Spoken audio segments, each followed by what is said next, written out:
Soy Coralia Gutiérrez Álvarez. Trabajo en la Benemérita Universidad Autónoma de Puebla. Ahí soy profesora e investigadora. Enseño sobre la historia de América Latina y la historia de Centroamérica en particular. Y hace varias décadas investigo sobre los movimientos de protesta de las personas que han sido colocadas en los sótanos de la sociedad, que hemos llamado algunos subalternos, otros los de abajo, y en particular sobre los movimientos de protesta de los grupos indígenas al comenzar el siglo XIX. Mi nombre es Aaron Pollack. Yo soy profesor investigador de los Centros de Investigaciones y Estudios Superiores en Antropología Social, también conocido como CIESAS, que es mucho más fácil decir. Y estoy en la sede Unidad Sureste, que está en San Cristóbal de las Casas.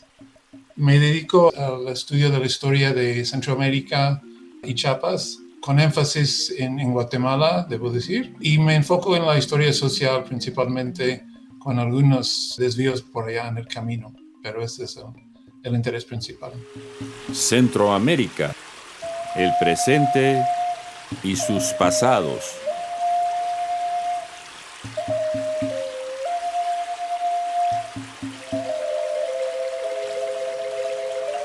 Un podcast de los historiadores Héctor Lindo y Víctor Hugo Acuña.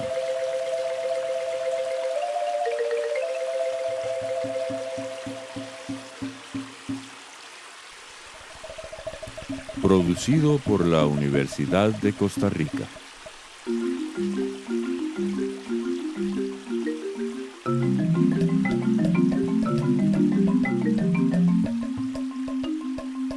Hola a todas las personas que nos escuchan en este nuevo episodio del podcast Centroamérica, el presente y sus pasados.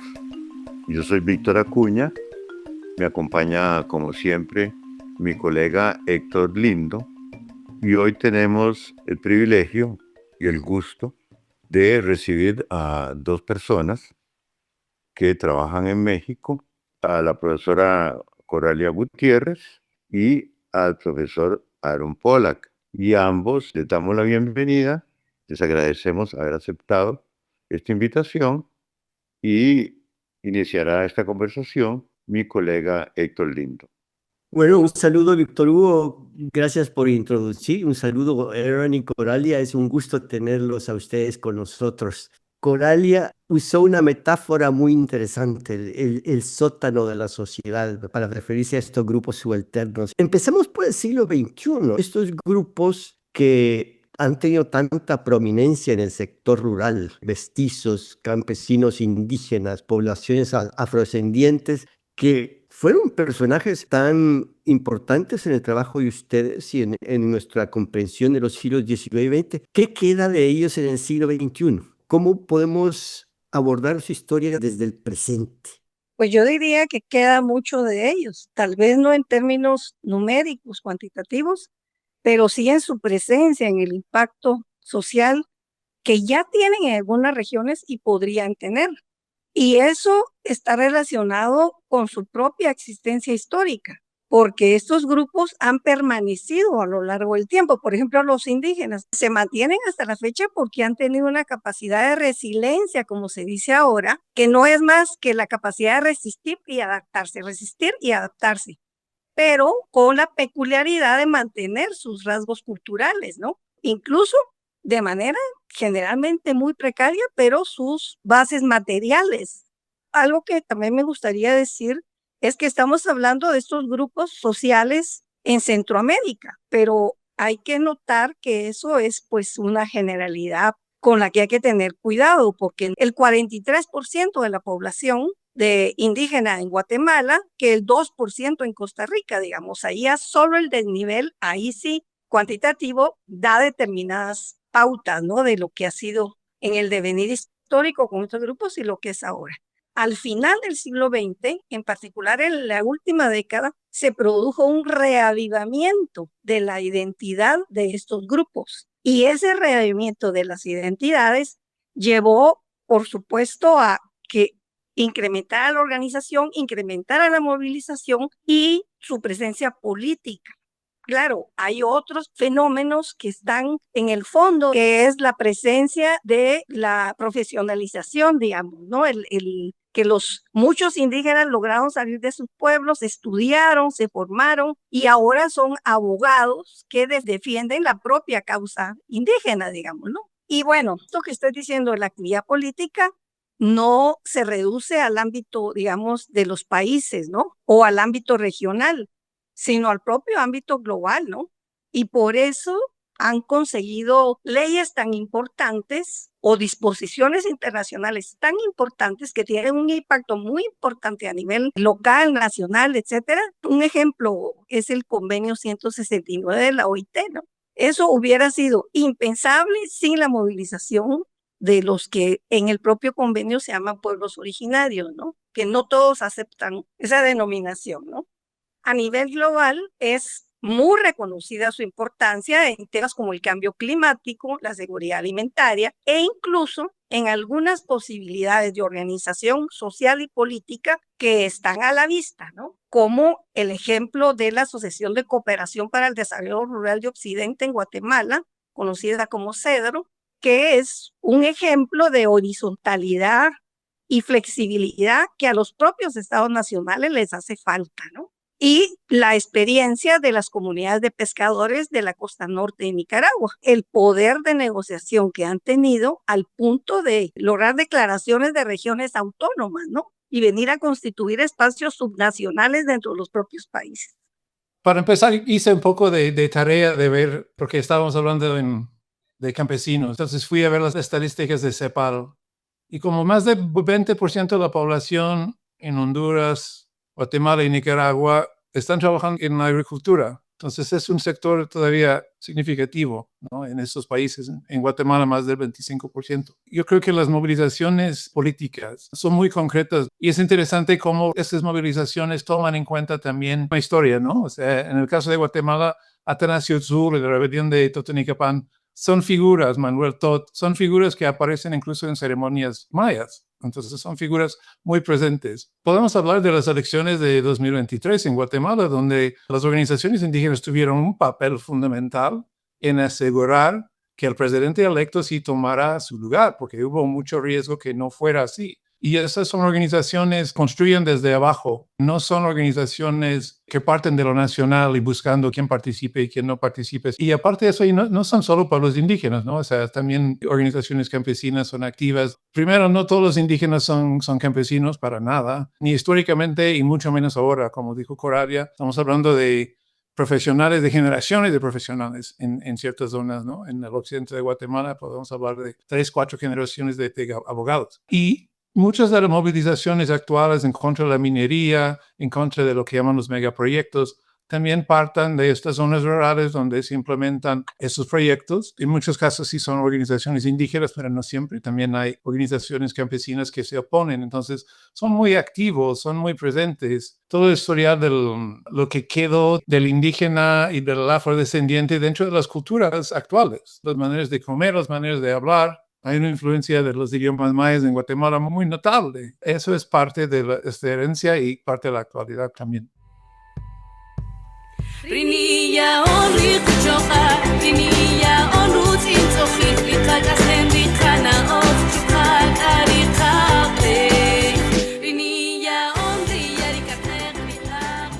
Me parece muy buena esta apertura que nos ubica en el presente y en el presente como hereda un pasado de largo plazo. Y ahora podemos tratar de devolvernos un poco a ese pasado. Y eso es nuestra segunda pregunta. ¿De qué manera las jerarquías étnicas y económicas heredadas del orden colonial siguieron moldeando las relaciones sociales y las dinámicas rurales a lo largo del siglo XIX y posiblemente también en el siglo XX?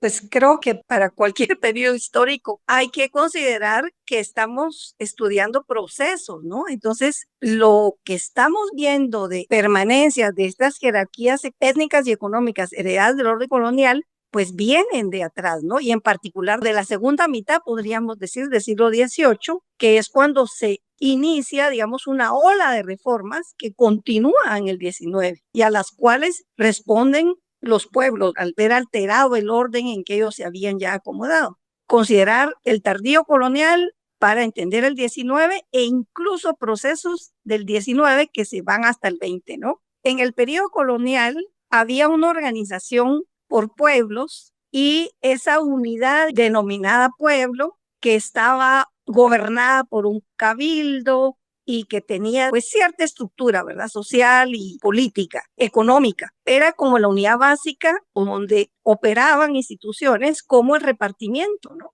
El repartimiento de indígenas o de indios en esa época para el trabajo en las unidades productivas más grandes. Y ese repartimiento de trabajo es una de las instituciones que continuó a lo largo del siglo XIX en algunos países. En otros, bueno, se mantuvo nada más unas décadas, pero eran relaciones sociales teñidas por las jerarquías étnicas que venían del periodo colonial, porque no era principalmente la población llamada ladina, digamos que en México se conoce como mestiza. Estoy pensando en el caso de Guatemala, que era la zona de los Altos, estos grupos de gente que eran trasladadas aún a fines del siglo XIX hacia la costa y boca a costa para cubrir la demanda de mano de obra de las fincas de café, ¿no? El repartimiento, diría yo, para empezar, y mencionaría otras permanencias en dos aspectos más. La propia reinstalación de las repúblicas de indios, sobre todo en la primera mitad del siglo XIX. Las repúblicas de indios era lo que señalé antes como la organización cabildesca o de gobierno municipal, diríamos ahora, de los pueblos, ¿no? Entonces, esas llamadas repúblicas de indios ya habían desaparecido supuestamente con la legislación liberal casi desde principios del siglo XIX, y en algunos lugares como la misma Guatemala a mediados de siglo, Yucatán, inmediatamente después de la independencia, fueron pues revividas las repúblicas de indios porque era la manera más funcional de aprovechar la mano de obra, justamente, ¿no? Para mencionar un aspecto. Y otro es el propio concepto de guerra de castas, ¿no? Que aludía a esas jerarquías étnicas que operaban pues con dificultades, ya no eran exactamente castas a fines del periodo colonial, pero que venían de ahí, ¿no? Del periodo colonial. Y finalmente también los procesos de formación de este mestizaje que dio lugar al que conocemos como ladino, que empezó a incrementar ese grupo de población que se había como pasado de ser indio o indígena a ser ladino, ¿no? Se había mestizado. Yo diría que uno de los problemas centrales para un historiador del siglo XIX es estudiar justamente los procesos de ladinización, ¿no? Estos grupos de mestizos que se formaron, bueno, que ya eran una realidad consumada a fines del siglo XVIII, cómo fueron jugando un papel social, político y aún militar a lo largo del siglo XIX, ¿no?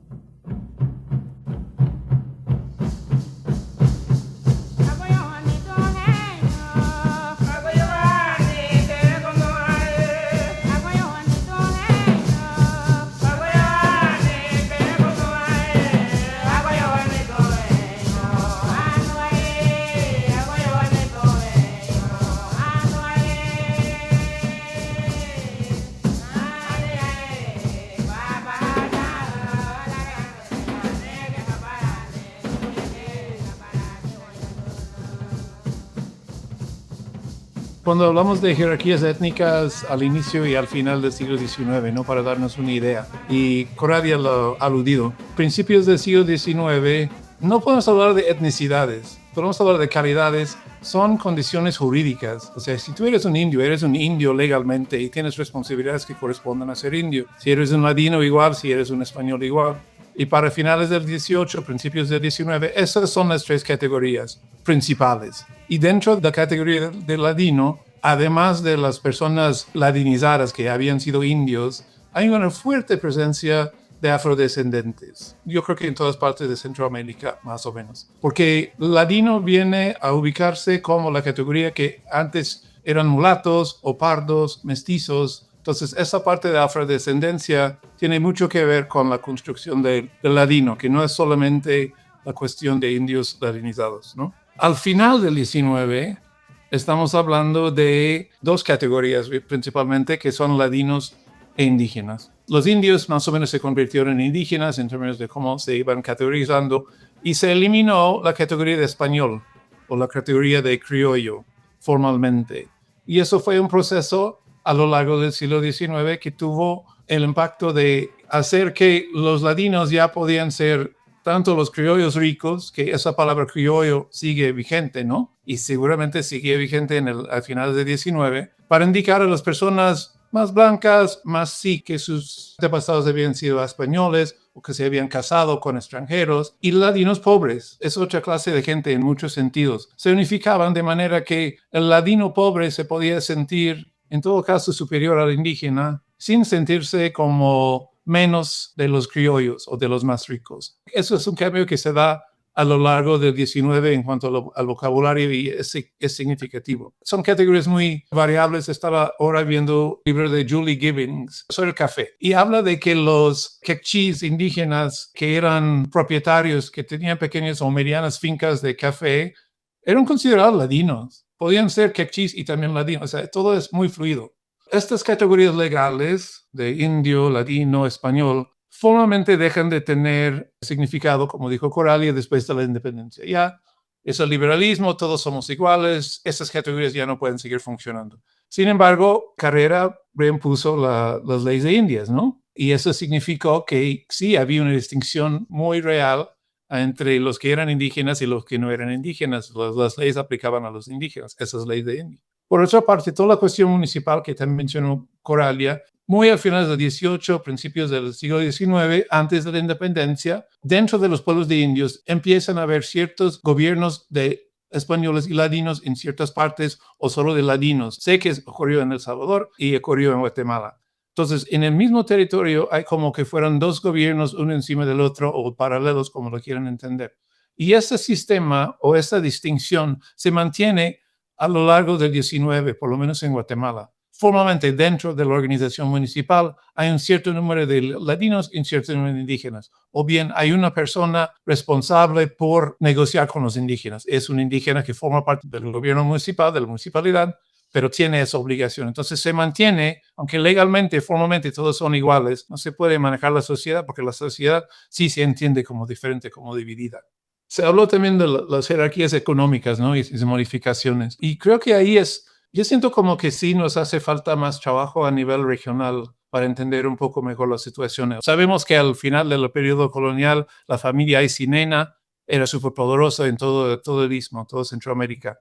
Pero no tenemos tanta claridad sobre las economías regionales. No es que no haya información, pero hay muchas cosas que faltan, especialmente a nivel más local, pequeños productores, pequeños comerciantes, cómo funcionaba todo eso. Y a partir de las independencias, obviamente, esta centralidad de la élite de comerciantes de la ciudad de Guatemala ya no tiene la misma importancia en otras partes del istmo. Los estados inicialmente durante la federación y luego las naciones, pues tienen sus propios poderes económicos, ya se distribuyen. En la medida que va avanzando el siglo XIX, también los ladinos pobres o los ladinos menos criollos empiezan a tomar mucha más importancia económica. Por eso, en el caso de Guatemala, en los altos de Guatemala, los ladinos están detrás del café, están ganando mucho dinero y logran tomar la presidencia de Guatemala por varios presidentes, ¿no? Y esa es una cosa regional y quiere decir que sí, la ciudad de Guatemala está perdiendo cierto poder económico a la luz particularmente del café. Y lo otro, en cuanto a cambios, es la cuestión de los extranjeros, que al momento de la independencia, económicamente lo más importante de los extranjeros son los ingleses que están pasando contrabando a través de Belice y otros lugares en todo el istmo. A partir de la independencia, ese comercio se vuelve legal y empiezan a haber a lo largo del siglo otros extranjeros que están llegando para participar en comercio y luego con el café especialmente están muy presentes. Mujer salvadoreña, trabajadora y campesina, yo le canto a tus manos que trabajan por una nueva sociedad.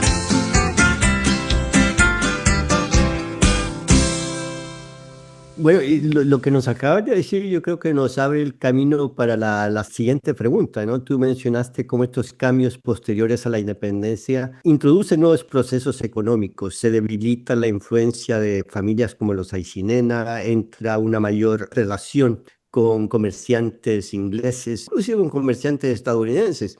También tenemos una mayor debilidad del poder central.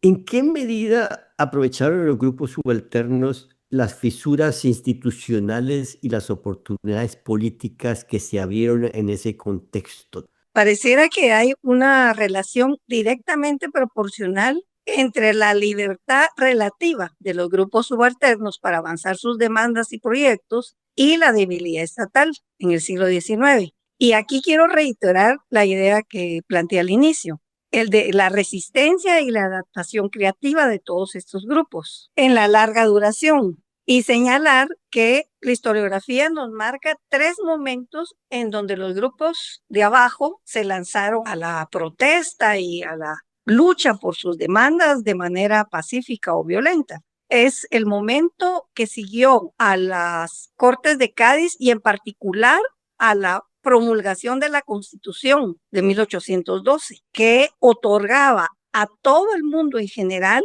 la ciudadanía, fuera indio o español. El otro momento importante fue justamente alrededor de las declaraciones de independencia y el otro antes de cerrar el siglo entre 1830 y 1860. Ya lo que vino después, digamos que no se cerró totalmente el espacio para la actividad política de estos grupos, pero se redujo sensiblemente, ¿no? Y voy a dar el ejemplo del último periodo que mencioné, arrancando en 1830 y terminando en algunos casos en 1860, 70, los grupos subalternos protestaron alrededor de 3 cuestiones básicas.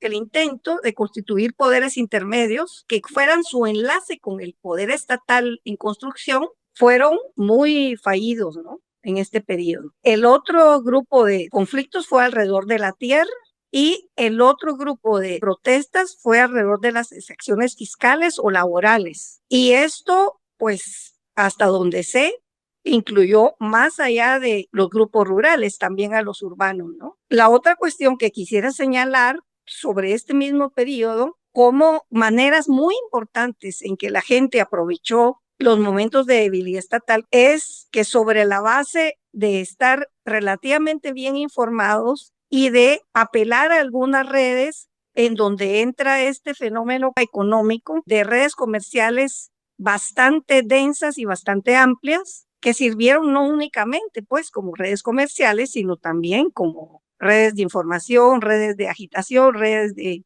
organización política. Sobre esa base, los subalternos aprovecharon las nuevas disposiciones legales y las grietas que se abrían al interior de las élites.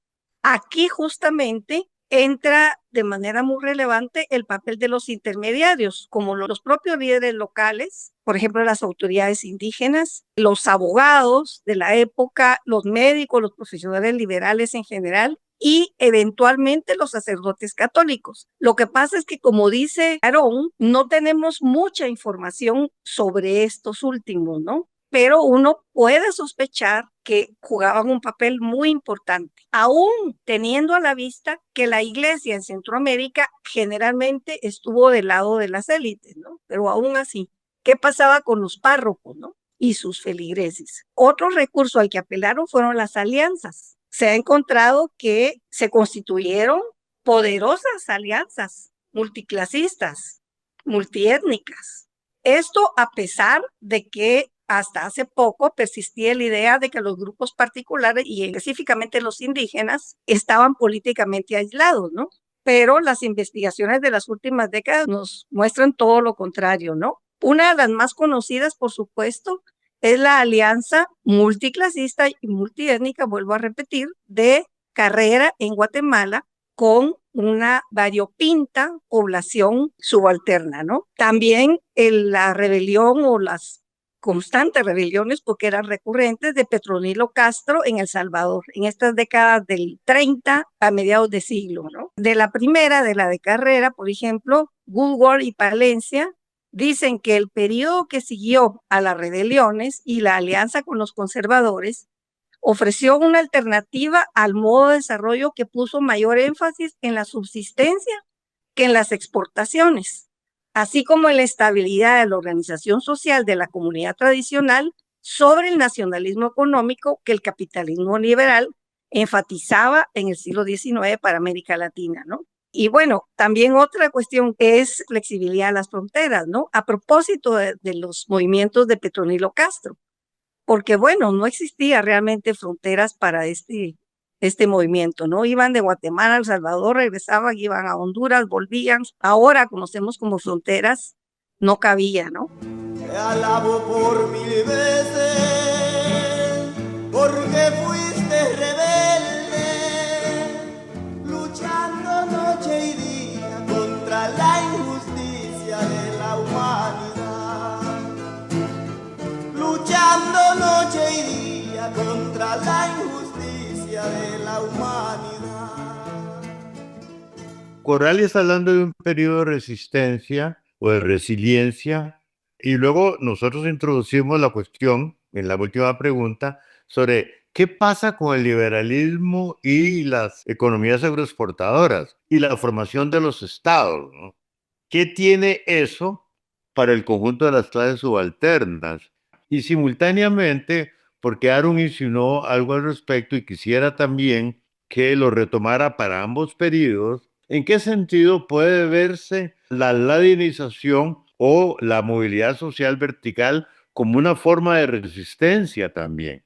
Hay una tesis bastante común de que realmente a partir de 1810 o la independencia, cuando quieran, hasta la consolidación del liberalismo de la economía agroexportadora, es un periodo en que los subalternos tienen mucho poder real. Los grupos dominantes están divididos y necesitan aliarse con los grupos subalternos para lograr sus objetivos. Como votantes a veces, pero más importante como soldados. En ese momento tienen mucho poder de negociación y se ve. Y su presencia es constante también en las guerras, en las protestas, en todas partes. Y eso tiene que ver con esta visión que tenemos de un Estado débil, porque tiene que negociar con cada quien en cada momento. Ahora, con la entrada de este capital global, entra con más fuerza, si quieren, al final del siglo XIX, especialmente con el café. Ya no hay conflictos entre liberales y conservadores, todos son liberales, más o menos. O sea, todos están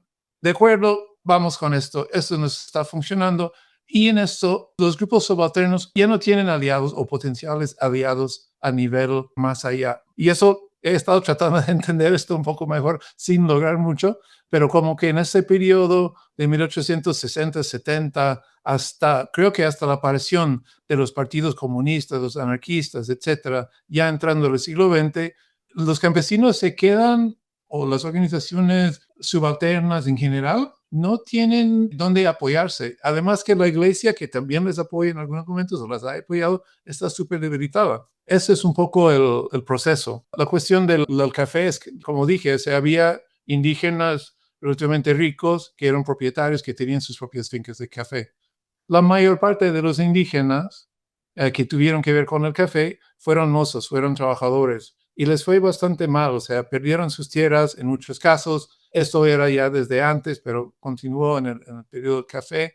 Muchos vivieron en las fincas en condiciones bastante difíciles, bastante brutales. O sea, si estamos hablando de la existencia del derecho de pierna, ya nos da una idea de cómo está funcionando las fincas. En las fincas, el Estado delega su poder a los finqueros, poder de aplicar justicia y muchas otras cosas. O sea, son pequeños espacios donde el Estado no interviene o no interviene mucho. Entonces está bastante duro. Pero por otro lado, hay que reconocer también la presencia de parcelarios indígenas y ladinos pequeños en Guatemala, en Salvador y no sé dónde más, que también pudieron lograr su propia producción de café. Y bien, o sea, como pequeños productores, y no es de olvidar o ignorar eso. Por otra parte, muchos de los indígenas, y pienso que probablemente eran más que todo hombres solteros, en la época del corte de café, ellos iban donde querían, o sea, supuestamente tenían un contrato con tal persona, pero si el otro finquero les ofrecía más, se iban. había un movimiento, una falta de respeto. O sea, si tú lees la legislación, parece súper bárbara, obviamente, lo que están haciendo,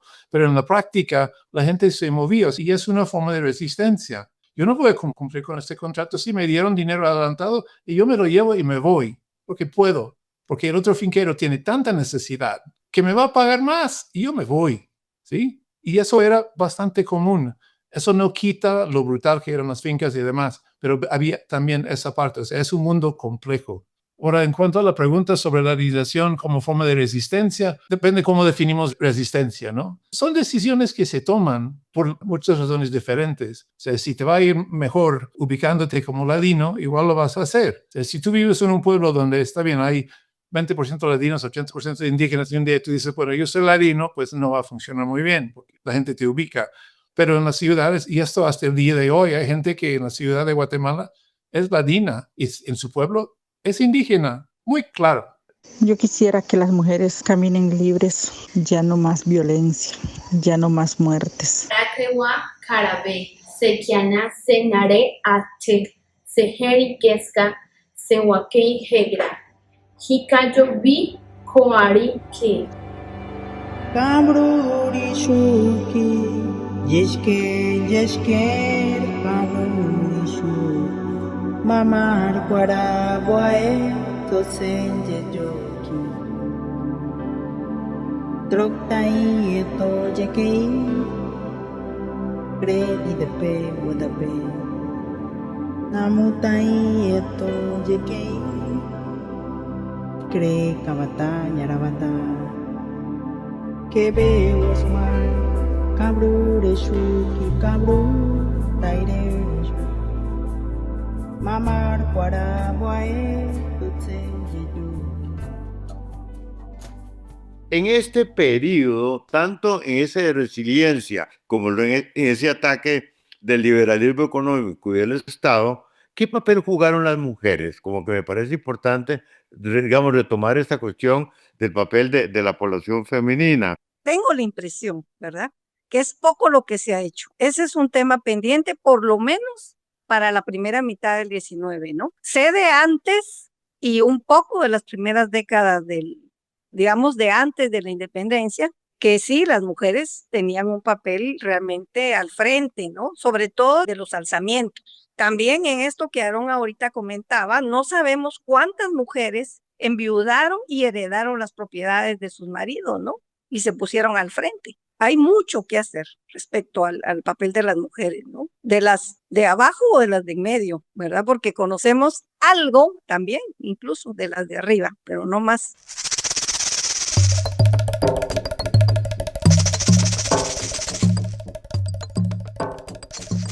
A mí me gustaría terminar pues invitando a que se estudie, ¿no?, los movimientos de los grupos populares en general, bueno, los rurales ahora que vimos, campesinos, indígenas, afrodescendientes, y que se les estudie por ellos mismos, con sus propias nomenclaturas, con sus propias concepciones, ¿verdad? Víctor Hugo, Héctor, que hagamos el esfuerzo de hacer un tipo de etnografías históricas, ¿no?, ¿verdad?, en donde la antropología, la geografía estén pues en primer plano, ¿no? Sobre todo la etnografía, ¿no? Que nos acerquemos a la gente, que pensemos como ellos están pensando, que los denominemos como ellos se dicen a sí mismos, como ellos nombran sus propios territorios. Creo que ya es hora también de que los historiadores, los investigadores hagamos ese tipo de trabajo, ¿no? Porque en el caso de los movimientos sociales también ha ganado el Estado, ¿no? También ha ganado la historia oficial.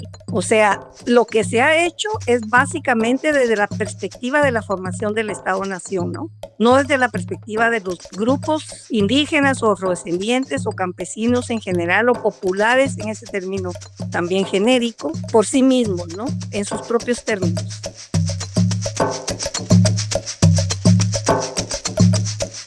Muchísimas gracias por esa invitación a ampliar nuestro horizonte de análisis y de estudios. Y realmente lo que han hecho ustedes hoy en estos breves momentos, que nos han dado una perspectiva muy amplia, y se me ocurre que para hablar ahora sobre los movimientos de antiminería, de movimientos ambientalistas, los movimientos de identidad de grupos originarios, ayuda mucho el tener esta perspectiva tan amplia y estos criterios que nos da Coralia. No sé cómo lo ves tú, Víctor Hugo, si quieres cerrar con alguna reflexión sobre esta temática. No, realmente lo que me encantaría saber qué cierre le gustaría dar a esta conversación a Aaron. Para personas, digamos, de nuestra edad, vamos a decir que tenemos una edad en común, para decir así, yo creo que es mucho más fácil entender el siglo XIX ahora de cómo lo entendíamos durante el siglo XX o finales del siglo XX. Porque teníamos ese enfoque muy de Estado, muy de la política como la política nacional, la revolución, que es la gente tratando de buscar resolver sus problemas. Y eso es mucho de lo político de la política al final de cuentas. Y eso lo entendemos mejor ahora, creo, por las realidades que enfrentamos y los discursos que escuchamos o no escuchamos. Muy diferente de lo que entendíamos hace, 40 años.